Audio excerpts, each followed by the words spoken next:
What's going on, guys? Welcome back to another video. I'd like to wish you all a happy new year, and 2025 has got me thinking we need to get the project cars done. And I'm currently staring at one that hasn't been touched since May 2022. So it's nearly been, well, it's been a year and a half, nearly 2 years before you know it. It just happens with these project cars. We're not all perfect. We blink and then a year's gone past and you don't realise that you haven't touched it. Now, I'm going to turn the camera around and we're going to unveil what project this actually is, because some new viewers to my channel might not even have ever seen this car before. I'm all lit up now. I've turned the lights on finally. And if we take a look over here, you can see my Mark II Escort. Now, the video is not going to be about this, but I do have a real good game plan going into 2025 with my Escort, and there will be plenty of videos to come. I want to get both of these vehicles on the roads in 2025. I found a newfound enthusiasm and motivation. I'm really excited to get these on the roads. Now, the vehicle we're talking about and is in question this video is the car that's under this cover. I've just had to check on my phone, but the first video we made of this vehicle on the channel was back in August 2020, which is like 4 and a bit years ago. Mental. Anyway, this is my dad's 1983 1983 built, but 1984 registered Mark I Ford Fiesta. Now, back in 2020, he had owned it for 7 years, so quick bit of maths. That means he's now owned this vehicle 12 years, and in 2020 we took on the challenge to fit a ST170 engine out of a Mark I Focus ST170, and that is what's under here. It's been protected, as you can see.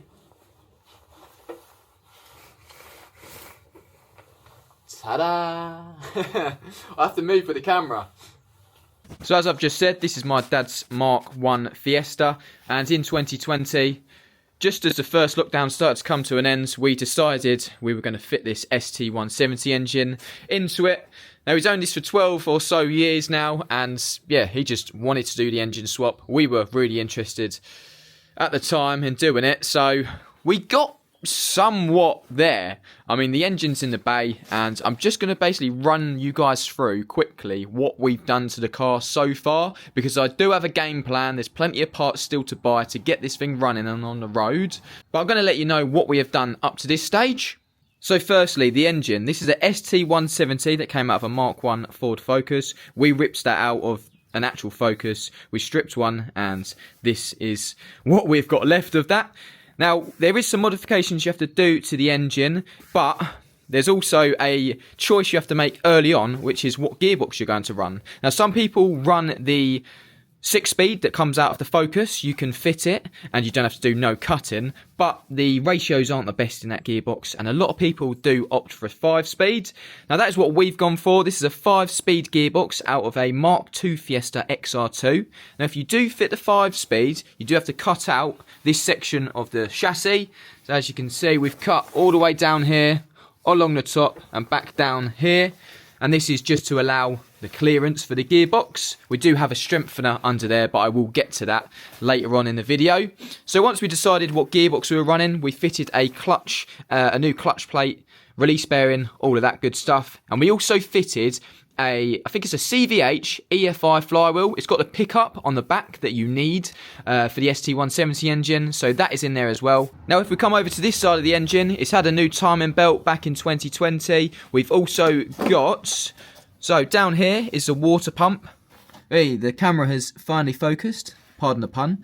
So this is the water pump that's been shortened by Shane Baker. You just have to shorten it to add that extra bit of clearance between the bottom of the radiator. We've also got an idler that's been tapped into the original engine mount just down there. I will talk a little bit about this auxiliary side setup because we don't have no alternator yet, and yeah, we will get into that later on in this video, but just letting you guys know the modifications and adjustments we've done so far. You'll have to just bear with the condition of the engine. I'm going to give it a good clean up soon, but as we come to the underside, This sump is different as well. We changed this out. I believe this is from a 1.8 Zetec engine, possibly a silver top, I think.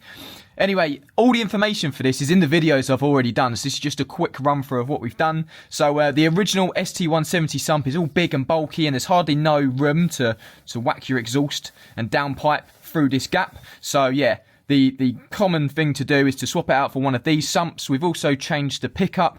We've also had to put a new windage tray in there by replacing some of the main cap bolts and spacing them out. But all of this information is in previous videos, so there will be a link in the description to all of the previous videos you can click back on if you need that information. So yeah, new sump down here. It's a front mounted starter motor, and that nicely takes me onto these little brackets. So when you fit a Zetec or ST170 to a Mark 1 Fiesta, I must stress that, Mark 1, we're not talking about Mark 2 Fiestas at the moment, so only Mark 1, you have to shove the cradle over to the near side of the vehicle, otherwise you just won't get the clearance. So lots of people actually make these little brackets up. They bolt into the original cradle holes, and it allows you to shift it across and remount it. There's also one at the back there, you can just see it there, so that just shoves the engine over. This is, as I say, this is necessary to have the actual clearance for the auxiliaries up here. So that actually nicely brings me on to mounting the engine. So it's mounted, well, the gearbox is supported by the cradle. There's no other gearbox mount hanging off the sides of the engine bay. It's just all on that cradle, which is ample, is what people run.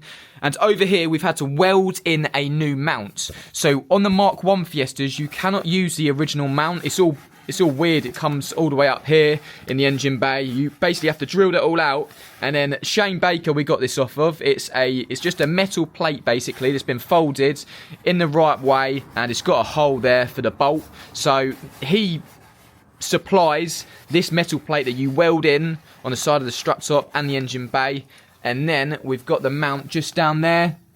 If you can see it, you can just about see it. He makes the mount up as well. That just bolts onto the back of the ST170 engine. So that was just a little bit about mounting the engine and the modifications you've got to do to the engine to make it fit into a Mark 1 Fiesta. I don't think I've missed anything out. I'm going to talk about the drive shafts now. With the drive shafts, you can just about see the near side one sitting down there. And then over here, you can see the offside drive shafts. Now, both of these were custom made by Shane Baker. He sells the kits of both of the drive shafts. Although I think I've heard that this long one, I think you can use an XR2 Mark II Fiesta one, but I'm not 100% on that, so don't hold me to it. But yeah, we just bought both of our drive shafts from Shane Baker. Whilst we're down here in this section talking about the drive shafts, we're just on the offside of the Mark 1 Fiesta now. You can see that longer shaft popping out there. Now, I want to talk quickly about the tie rods. So this one on the offside front is the standard tie rod, just going to the TCA there, and you can see it's all joining up like it would on the original Mark 1 Fiesta without an engine swap. Now I'm just showing the near sides, and you can see there is a considerable difference. So this is another little set that Shane Baker sells. Now this is to basically realign your tie rod. So as you can see, you've got a tie rod going to the TCA once again on the near side. But also what we've got incorporated in this now is a strengthening bar, which runs all the way along the gearbox and then it just bolts up there. Now this basically just acts as a little reinforcement. Considering you've cut out that bit of the chassis, it's always nice to have sort of some extra strengthening. One other thing to note is that once you fit your 5-speed gearbox, you can't then use the original tie rod bar. It just doesn't fit. You can see that pokes out too much. And yeah, that's another reason why we opted for this setup, just to relocate that tie bar and to also add a bit of strength back into it. One last thing whilst you're under here is the Puma linkage, which you can just about see is going onto the gearbox. Now this was fitted with the adapter plate. Dad fitted this. I don't actually remember doing it with him, so I think he done it on his own. But yeah, the Puma linkage is now in. Obviously the original gear linkage for the Mark 1 Fiesta would have been for a 4-speed box, and yeah, this Puma linkage just marries everything up together. I'm really hoping I haven't forgotten anything, but I'm pretty sure that is a rough basis of fitting a ST170 into a Mark 1 Fiesta. Now, I'm just going to speak now about a couple of bits that Dad has added to the engine, like added onto the engine well, I say recently, hasn't done it recently, but more recent than 2020, shall we say. So at the back here, we have some individual throttle bodies. Now, they're from Dan ST Engineering. They come with their own alley manifolds. It's also got the red silicone hoses. I think Dad actually wanted some black ones, but he didn't have them available at the time. So yeah, this is a nice bit of kit. As you can see, the air filter, nice and tight with that bulkhead. But yeah, this is a bit of kit that costs quite a bit of money. So it's definitely a big piece to the puzzle.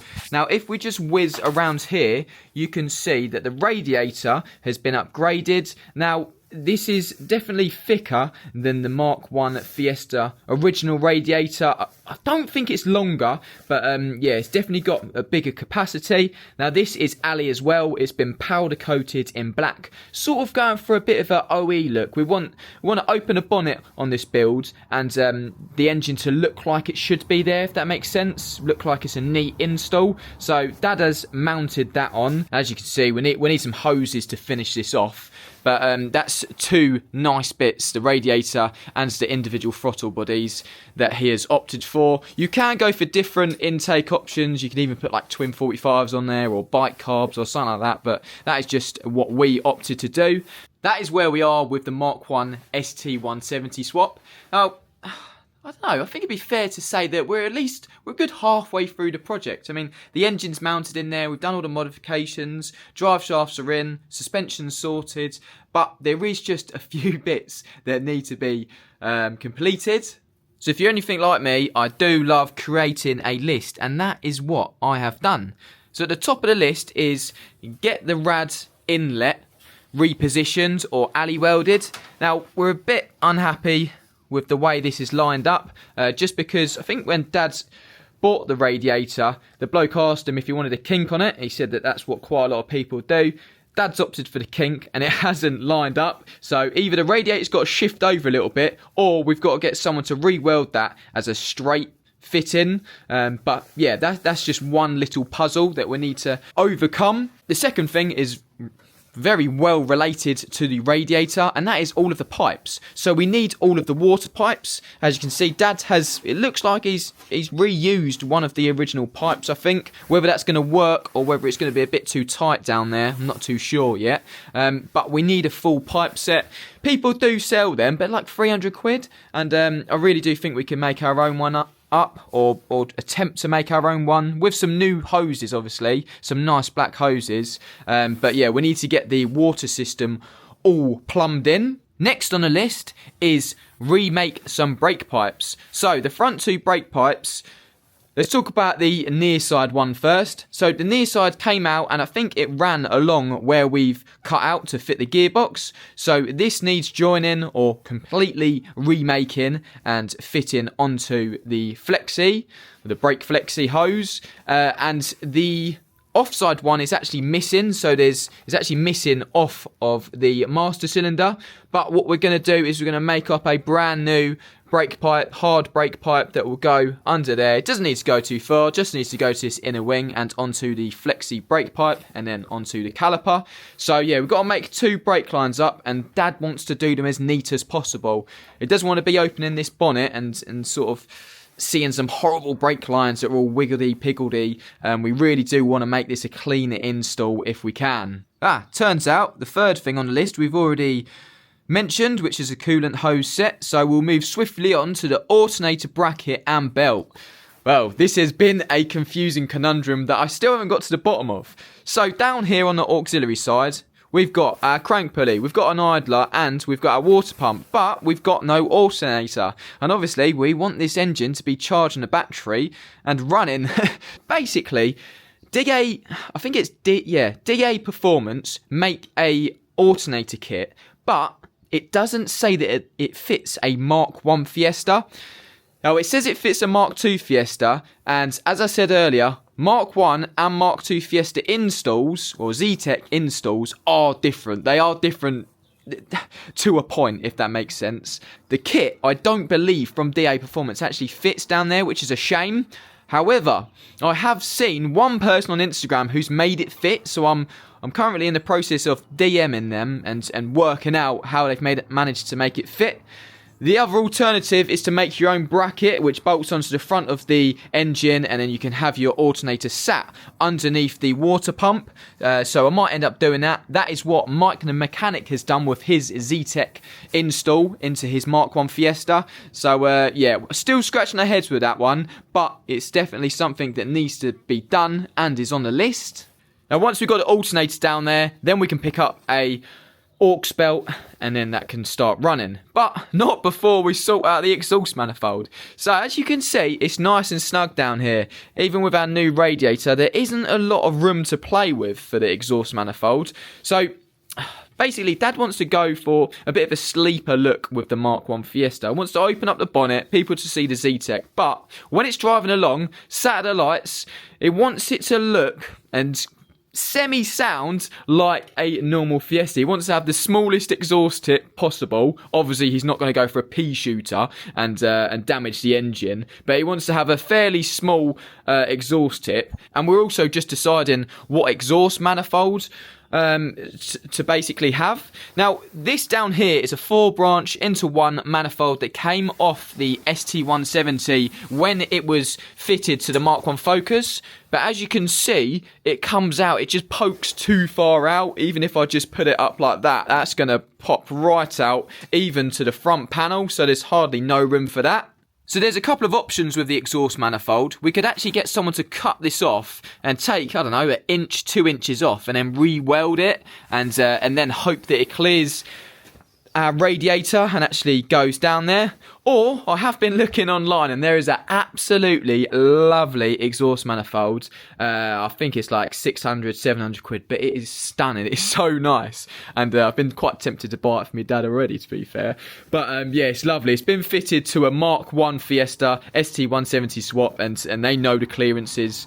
So yeah, it just fits there. Because as you can see, it is quite tight, especially yeah. You know what, I actually just had to stop the recording there, like mid-sentence, because I look down here and I just see the starter motor, and I don't know, I'm seeing that as a problem, because the exhaust manifold wants to go down there. Alternator is going to sit there. There's not going to be hardly any room.